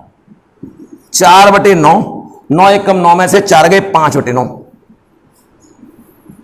यार अंडर 4/5। क्या इसका वर्गमूल निकल पा रहा है? ऊपर वाले का तो निकल जाएगा, इधर नहीं निकलेगा। क्या इधर वर्गमूल है कि नहीं है? नहीं है, तो इसका मतलब ये ऑप्शन नहीं हो सकता। जब 4/9 संतुष्ट नहीं कर रहा तो पहले ऑप्शन में भी 4/9 है और दूसरे में भी 4/9 है, इसका मतलब ये नहीं होगा। तीसरे पे आइए। समझ में आ रहा है ना क्यों नहीं होगा? क्योंकि एक को हमने संतुष्ट करा के देखा, 4/9 पहले में भी ऑप्शन में और दूसरे में भी है। अब इसको लगा देगा 9/13 लगाइए यहां पर। 9/13 और 9/13 यहां लाऊंगा, 13 कम 13 में से 9 गए 4/13। इससे ये कट गया, इसका वर्गमूल 3 आ गया, इसका वर्गमूल 2 आ गया। तो जब इधर लगाओगे तो 4/9 उल्टा आएगा 2/3 और लघुत्तम लेंगे 6, 2 3 6 3 3 9 और 3 दूनी 6 2 दूनी 4, 13/6। 2 सही, 1/6 आ रहा है, बिल्कुल सही आ रहा है। अब जब एक पार्ट आ गया, एक संतुष्ट करा, दूसरे को जरूर संतुष्ट करा के देखेंगे। क्या है? 4/13। 4/13 लगा के देखो, 4/13 और यहां लगाओगे 4/13 तो 9/13 आएगा। और आपको दिखाई दे रहा है 4/9 आ रहा है, इसका उल्टा आ रहा है। तो जब उसमें लगाएंगे तो इसका उल्टा आएगा, बिल्कुल वही चीज आएगी, इसका संतुष्ट कर रहा है। यदि आप ऑप्शन से देखना चाहो तो ऐसे कर सकते हो, बिल्कुल कर सकते हो। क्यों नहीं कर सकते? बिल्कुल करोगे आप। ठीक है, देखिएगा 36वें क्वेश्चन में फिगर दे रखी है। क्या कहता है? ये वृत्त है, वृत्त में ये स्पर्श रेखा है PT। अब ये व्यास है, केंद्र से होके आ रही है, तो ये 90 का कोण होगा। ये आपको ये सोचना है, ये उसमें बना हुआ नहीं है, ये 90 सोचना है आपको कि अर्धवृत्तमनाकोण समकोण होता है। तो कहता है इस x और y का मान बताओ। बाकी आप पूरा क्वेश्चन उसमें से पढ़ लें। तो अब देखिएगा, इस x का मान निकालना है। जब ये 90 हो गया, अब 90 क्यों हुआ? क्योंकि वो कह रहा है ये व्यास केंद्र से होके आ रही है और व्यास के दोनों सिरे जब परिधि पे मिलते हैं तो ये 90 का कोण होता है। अब ये कह रहा है त्रिभुज के तीनों कोणों का योग कितना होता है? 180। तो 180 में से 90 गए, 90 में से ये गए 22 गए, 32 गए, बचेंगे 58। अब देखिएगा, यहां तक बात आ गई। अब ये त्रिभुज बन रहा है या ये सीधी रेखा है? एक बात आप ये भी देख सकते हैं, ये सीधी रेखा है। और जब ये सीधी रेखा है तो सीधी रेखा है तो ये 180 का होता है। तो ये वाला कोण कैसे निकालेंगे? 180 में से 58 घटा दिए, कितना आ गया? 122।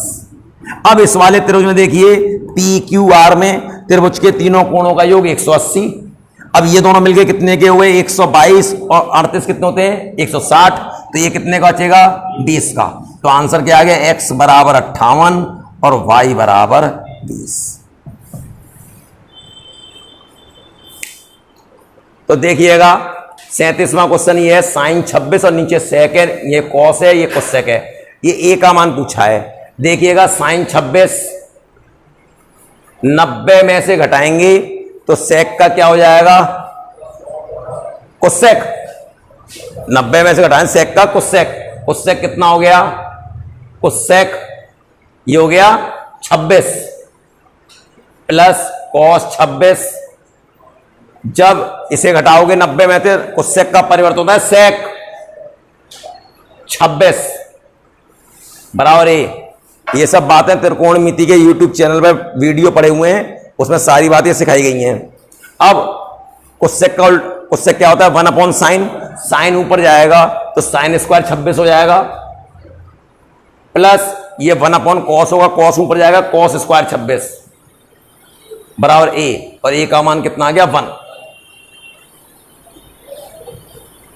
अगला cos स्क्वायर 26 प्लस, जरा ध्यान दीजिएगा ये cos 64 है, 90 में से घटाओ तो ये साइन हो जाएगा और कितना जाएगा 26, और साइन 26 ये भी है, प्लस tan 36, 90 में से घटाओ 54 कितना होगा 36, और ये कितना है tan 36 बराबर x।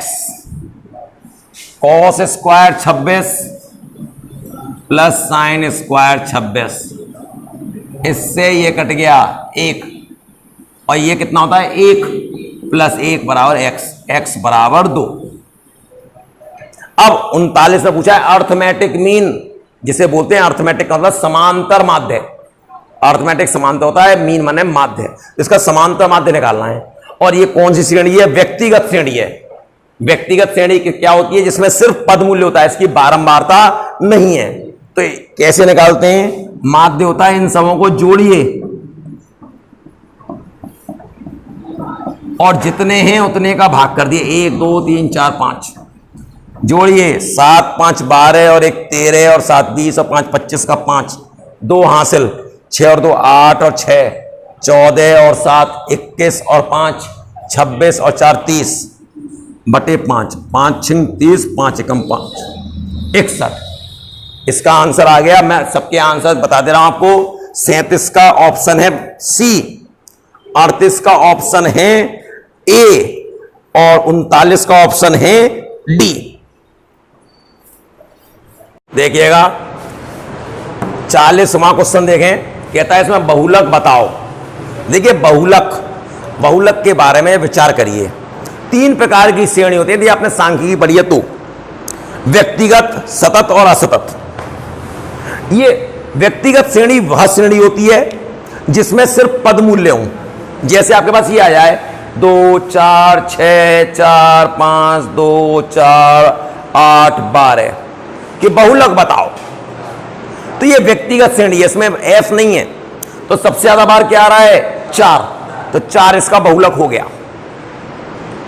यदि मान लो इससे आगे यदि 2 भी 3 बार होता और 4 भी 3 बार है तो दोनों बहुलक होते हैं, 2 और 4 दोनों होते हैं, उसे बोलते हैं 2 बहुलक वाली श्रेणी।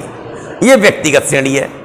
अब जिसमें एफ भी आ जाए उसे बोलते हैं असतत श्रेणी। कौन से बोलते हैं? असतत श्रेणी। उसमें क्या देखते हैं? सबसे अधिक बारंबारता कौन सी है? 12, और 12 के सामने पद मूल्य कितना है? तो इसका बहुलक होगा 10। सबसे अधिक बारंबारता के सामने वाले पद मूल्य को, सबसे अधिक बारंबारता वाले के सम्मुख पद मूल्य को बहुलक कहते हैं। और एक तीसरा और था, यदि आपको ध्यान आ रहा हो, वो होती है सतत श्रेणी, जिसमें कि फॉर्मूला लिखा था m0 बराबर L1 plus f minus f1 बटे 2f minus f1 minus f2 into आई। ये होता है सतत का फॉर्मूला। जब आएगा तो मैं इसमें बताऊंगा। तो 3 प्रकार की होती हैं। तो एक तो व्यक्तिगत श्रेणी, और एक इसी पे क्वेश्चन आ जाता है, या तो व्यक्तिगत पाया जाएगा या असतत पाया जाता है। ठीक है, तो इसका ये हो गया। अगला इसमें क्या कहता है? इसमें कहता है x और y का मान बताओ। बात को सुन लीजिएगा, ये x खाली यहां से ये दे रहा है, इसका मतलब जो रेखा है यहां पर जरूर ये ऐसे है, बिल्कुल इसी पे ये है। बिल्कुल बात क्लियर है। अब ये नहीं कि ये पूरा समझ लें आप, खाली इतना सा है। अब देखिएगा, यदि आप ध्यान दें, ये 51 है, ये कितना है 150, तो ये कितना हो जाएगा 30। बिल्कुल बात क्लियर। यदि आप इस वाले को देखें, इस वाले ये चक्रीय चतुर्भुज है, कौन सा, ए बी ई डी, ये चक्रीय चतुर्भुज है। देख लो चारों शीर्ष देखो परिधि पर 1 2 3 4, और चक्रीय चतुर्भुज के सम्मुख कोणों का योगफल 180 अंश होता है। ये आमने सामने के कोणों का योग कितना होता है, 180। तो जब ये 51 है तो ये कितना बचेगा, 129। बिल्कुल बात क्लियर है। अब जरा ध्यान दीजिए इस वाले में, ये और ये ध्यान दीजिएगा, ये चक्रीय चतुर्भुज, ये इसका बहिष्कोण है। चक्रीय चतुर्भुज का बहिष्कोण सम्मुख कोण के बराबर होता है। ये 51 आ गया। यह एक तरीका और है, ये सीधी रेखा ये 129 का है, तो ये कितना बचेगा, 180 में से 129 घटा दो, 51 बचेगा। अब ये 51 आ गया, यहां तक बात बिल्कुल क्लियर है। अब देखना ये 30, इस त्रिभुज के तीनों कोणों का योग कितना होगा, 180। 30 ये हो गया तो बचा 150। ये दोनों त्रिज्याएं हैं, तो ये भी 75 का होगा और ये भी 75। जब ये 75 का है, ये 75, ये 75, तो ये कितने का होगा, सीधी रेखा, ये 105 का होगा। अब x का मान तो आपके पास कितना आ चुका था, 51, और त्रिभुज के तीनों कोणों का योग कितना होता है, 180। अब 105 और 51 कितने हो गए, 156। हमें y निकालना है, तो 180 में से 156 घटा दिया, कितना बचेगा, 24। तो x का मान 51 और y का मान 24। 42वां क्वेश्चन, 42वें क्वेश्चन में ये फोटो दे रखा है, डायग्राम दिया हुआ है, कहता है x और y का मान बताओ।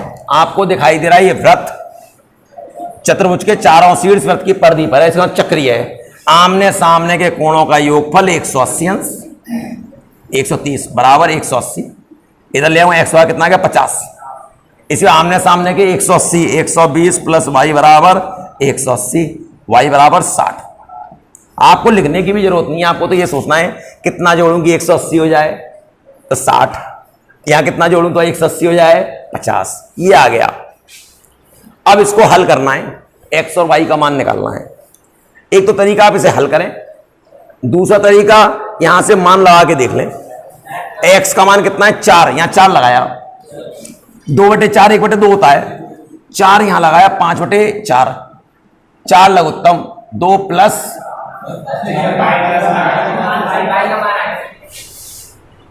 हाँ देखिए देखिए, ये ना y का मान कितना है, 10, यहां 10 लगाना था। x का ही तो मान 4 है और y का मान 10 लगा दिया। 1/2 1/2 1, इसको संतुष्ट कर रहा है। यहां लगा के देखा, 4 का यहां लगाया, 4 लगाएंगे तो यहां कितना आएगा, 15, और जब 10 लगाऊंगा तो -2 13। क्या संतुष्ट कर रहा है, कर रहा है। तो इसका मतलब ये आंसर होना चाहिए, पक्का यही होना चाहिए। यदि यही आप सॉल्व करना चाहते तो कैसे करते आप, सॉल्व करने के लिए आप इसमें कितने गुणा करते हैं, आप सॉल्व करने का देख लो, यही कर रहा हूं, इसमें कर लेते हम 4 का गुणा और दोनों को जोड़ देते। देखो 5 चौक 20/y प्लस के और 20/y माइनस के, 4 दूनी 8/x और 60/x 68/x।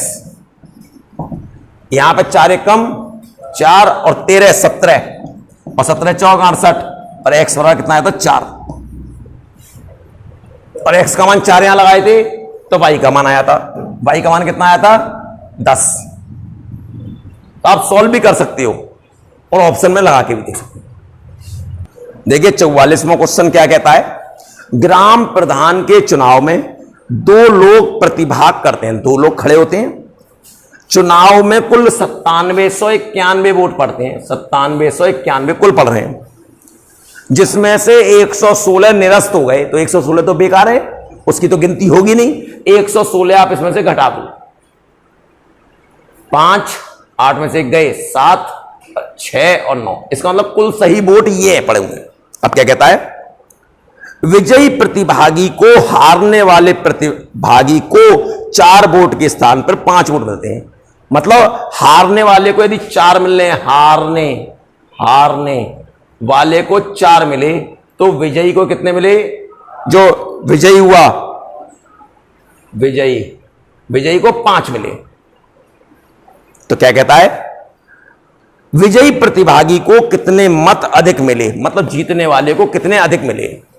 इसका मतलब उनमें जो रेशियो है वो कितने का है? 5 और 4 का। अब जीतने वाले को इससे कितने वोट ज्यादा मिल रहे हैं? एक लिख लिया। कितने पे एक ज्यादा मिल रहे हैं? 5 और 4, 9 पर। 5 पे नहीं, ये 4 पे नहीं। कुल जब 9 वोट पड़ रहे हैं तो एक वोट इसे फालतू मिला, तो 9 पे मिला 1/9। मतलब जितने ज्यादा मिले वो बटे कुल गुणा कितने वोट हैं? 7675। 9 एक कम 9, ना जाने का 0, 9 7 63, बचे 4, 9 5 45। मतलब जीतने वाले को इतने वोट फालतू मिल रहे हैं। यदि आप कहते कि ये बताओ आप जीतने वाले को कितने मिले, तो जीतने वाले का कितना अनुपात है? 5 बटे कुल कितना है? 9 गुणा 9675। आप भाग करोगे तो 1075 ही तो आएगा। मैं एक्स्ट्रा कर रहा हूं फालतू में ही, 55 55 2 हासिल 7 में 35 37 और 5 एकम 5। तो ये जीतने वाले को मिले। हारने वाले को कितने मिलेंगे? 4 बटे कुल 9 गुणा 9675। और ये कितने होंगे? 20 का 0 2 हासिल 7 4 28 2 30 का 0 3 अच्छा 4300। अब कितने अधिक मिले इसमें से इसको घटा दूं? 1075। ये फालतू का लंबा तरीका। मैं तो इसलिए बता रहा हूं कि कभी जीतने वाले का पूछ ले तो जीतने वाले का अनुपात बटे कुल अनुपात गुणा कुल जितने भी वोट पड़े। हारने वाले का पूछे तो ऐसे निकाल लेंगे, लेकिन दोनों में ये पूछे कि जीतने वाले को कितने अधिक मिले, तो इसमें से इसको घटाओ। 5 में 4 गए 1 बटे अनुपाती योग गुणा कुल। फॉर एग्जाम्पल एक एग्जाम्पल ले ले, जैसे रामू और श्यामू काम करने गए। रामू को पैसा मिलता है 3 अनुपात में और श्यामू को मिलता है 2 अनुपात में, मेहनताना जो मिल रहा है। और कुल उन्होंने जो रुपए कमाए वो कमाए 5500 रुपए। तो बताओ रामू को कितने मिलेंगे, श्यामू को कितने मिलेंगे, और रामू को श्यामू से कितने अधिक मिलेंगे। खाली एक ये क्वेश्चन आता है, मान लो कि रामू को श्यामू से कितने अधिक मिले। रामू ये रहा और श्यामू ये रहा, कितने अधिक मिले? तो अनुपात में अंतर कितने का? 1 का। अनुपाती योग 5 का गुणा 5500। 1100 रुपए फालतू मिल गए। यदि खाली रामू के पूछे हैं रामू को कितने मिले, रामू का अनुपात 3 बटे अनुपाती योग 5 गुणा 5500, 1100 बार 3300 मिले। इसी बार श्यामू को 2 बटे 5 गुणा 5500, 1100 2200। देख लो इससे कितने ज्यादा मिल रहे हैं, इसमें से इसको घटाओगे ये क्या आएगा। तो कभी भी इस प्रकार से अनुपात में बांटना हो तो इस प्रकार से कर लेना चाहिए। किसी को मिल रहा हो उसका अनुपात बटे अनुपाती योग गुणा कुल। क्लियर बात है बिल्कुल।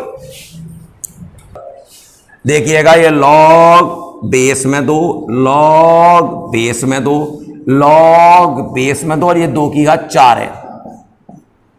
और ध्यान दीजिएगा लॉग बेस में 2, लॉग बेस में 2, ये 4 आगे आ जाएगा 4, और ये लॉग 2 बेस 2, इसकी वैल्यू होती है 1। ये दोनों बराबर हों तो इसकी वैल्यू कितनी होती है? 1। अब ये 4 है तो क्या लिखेंगे, इसे छोड़े लॉग 2 लॉग बेस 2, ये 2 का वर्ग है, 2 आगे आएगा लॉग बेस में 2 और ये आएगा 2 लॉग 2 बेस में 2। अब इसकी वैल्यू फिर 1 हो जाएगी, क्या बचेगा? लॉग 2 बेस 2, इसकी वैल्यू कितनी आएगी? 1। तो मैंने इसी प्रकार से देख के बताया था आपको डायरेक्ट कि आप इस प्रकार से भी कर सकते हैं। 2 क्या 4 होगा, 4 आगे आ जाएगा, तो लॉग 2 बेस 2 का मान 1 हो जाएगा, 4 आ गया। अब 4 में क्या लिखेंगे? 2 का वर्ग। जब 2 का वर्ग होगा 2 आगे आएगा, लॉग 2 बेस 2 1 हो जाएगा। जब 2 यहां जाएगा और 2 ही नीचे है तो कितनी वैल्यू होगी इसकी? 1। डायरेक्ट भी आप सोच सकते हैं। आगे यहां ये इसके समांतर है और ये वाली भुजा इसके बराबर दे रखी है, ये वाली इसके बराबर। कहता है ये वाला कोण बताओ। मैंने तो पहले ये करा, ये रेखा ये जा रही है, ये जा रही है, तो ये 70 तो ये भी 70 का होगा। क्यों होगा? शीर्षाभिमुख कोण। ये ट्रायंगल की मैंने वीडियो बना के डाली हुई है, उसमें आप देखें। जब ये 70 है, ये रेखा ये रही है 70, तो ये भी कितने की होगी? 70 की। बिल्कुल बात क्लियर है। अब ये दोनों भुजाएं बराबर हैं। जब ये दोनों भुजाएं बराबर तो 70, तो ये भी कितना होगा? 70। अब त्रिभुज के तीनों कोणों का योग कितना होगा? 180। 70 70 140, तो ये कितना बचेगा? 40। त्रिभुज के तीनों कोणों का योग 180 अंश होता है। देखिए 47वां क्वेश्चन, ये फिगर उसमें दे रखा है। इसमें देता है ये भुजा इसके बराबर है, ये इसके बराबर है, और उसमें आप पढ़ें कोण ए का समद्विभाजक AC है। इसका मतलब ये कोण इस कोण के बराबर है। यदि ये x है तो ये भी x है। अब आपको देखने में ये ना लगे कि ये 90 दिखाई देने लगे आपको। उसने भले सीधा बना दिया, उसने इसके बारे में लिखा नहीं है कि 90 तब मान लेता यदि वो ऐसा बनाई था, या वो लिख देता कि ये 90, तब तो मैं 90 मानूंगा। और वैसे भी देख लो 90 नहीं होगा। जब ये दोनों भुजाएं बराबर हैं, किसी एक त्रिभुज में दो भुजाएं बराबर हो तो आमने सामने के कोण बराबर होते हैं। तो ये 80 है, तो ये भी कितना होगा? 80। अब त्रिभुज के तीनों कोणों का योग 180, x प्लस 80 प्लस 80 बराबर 180। ये 160 हो गया। x बराबर कितना आ गया? 20 अंश। इसका मतलब 20 आ गया। और जब ये कह रहा है AC समद्विभाजक है इसका, तो ये 20 है, तो ये भी कितना होगा? 20। और जब ये 20 है, ये भुजा इसके बराबर है, तो ये 20 है, तो ये भी कितना होगा? 20। अब त्रिभुज के तीनों कोणों का योग 180, y प्लस 20 बराबर 180। 40 को इधर ले गए, y बराबर 140। x का मान 20 और y का मान। अब देखिएगा क्या कहता है 48वां क्वेश्चन। 48वें क्वेश्चन में कहता है ABC एक त्रिभुज है, ठीक है। D और E AB और AC के मध्य बिंदु है। ये मध्य बिंदु है। कहता है DE किसके बराबर होगा? DE। जरा विचार करिएगा, पहले ये मध्य बिंदु है, तो ये और ये दूरी बराबर होगी कि नहीं होगी? यदि इसका अनुपात निकालूं तो एक ही तो आएगा। इसी प्रकार इसका अनुपात निकालूं तो ये भी तो एक ही आएगा। जब AD बटे BD बराबर AE बटे CE हो, ये बटे ये बराबर ये बटे ये हो, तो ये थेल्स प्रमेय होती है। थेल्स प्रमेय की विलोम, यदि अनुपात बराबर हैं तो ये इसके समांतर होगी। DE किसके समांतर आ गई? BC के समांतर आ गई। अब जब समांतर है तो देखना, अब ध्यान से, अनुपात बिल्कुल बराबर होगा। यदि ये वाली भुजा पूरे की कितनी है? आधी है।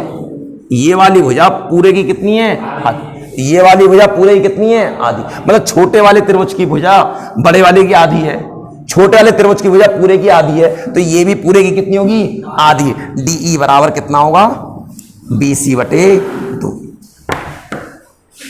BC बटे 2। आप थेल्स प्रमेय लगा सकते हैं। जब ये इसके समांतर आ चुकी है, ये आ चुकी है, तो ये कोण इसके बराबर होगा, ये कोण इसके बराबर होगा। क्यों होगा? संगत कोण। कौन सा कोण? असंगत कोण है भाई साहब। ये मध्य बिंदु है, तो ये x है, तो ये भी तो x है, तो संगत। ये कोण इसके बराबर, ये कोण इसके बराबर, और ये वाला कॉमन है। तो छोटे वाले त्रिभुज और बड़े वाले त्रिभुज देखें, तीनों कोण आपस में बराबर हैं, तो कैसा है? समरूप। और समरूप की प्रॉपर्टी क्या होती है? कि संगत भुजाओं का अनुपात बराबर होता है। क्रॉस के सामने की भुजा, क्रॉस के सामने की भुजा x, तो बड़े वाले में क्रॉस के सामने की भुजा 2x, छोटे वाले में डॉट के सामने की भुजा DE, बड़े वाले में डॉट के सामने की भुजा BC। x x करें, कैंची गुणा कर लो, 2DE बराबर BC और DE बराबर BC बटे 2। ठीक है।